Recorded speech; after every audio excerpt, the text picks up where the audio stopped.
My parents often talked about summers being hot, winters being wet and cold, but what I'm seeing out here in the environment is, extreme weather events and the seasons merging. Kia ora koutou, my name is Ashley Campbell and I'm a dairy farmer based here in Te Whenua in North Canterbury, which runs parallel to the Waimakariri River. I've been in the industry about 10 years now, and to me it's not a job, it's a passion, and it gets me out of bed every morning.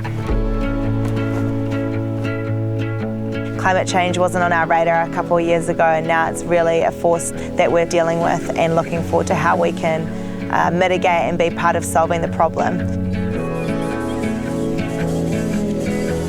I'm a descendant of Ngāi Tahu and I whakapapa to Puketeraki Marae down in Karatane.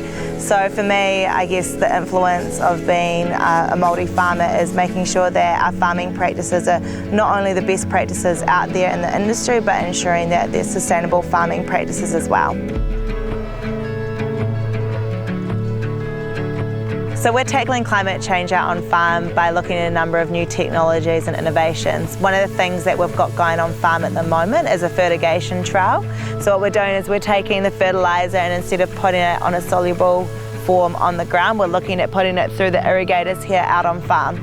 So far we've seen a 17% decrease of our fertiliser use, and we know that looking at the reports that we can potentially extend it out to a 60% reduction in our fertiliser use.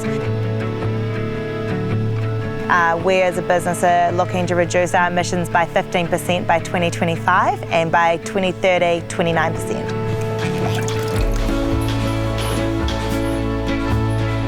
There's no silver bullet in how we're going to be reducing our emissions out on farm. Farmers need to go away, get to know their numbers, understand what their current emissions are on farm, and then look at what suits their farming enterprise, whether it's here in Canterbury or looking at other parts around Aotearoa, New Zealand.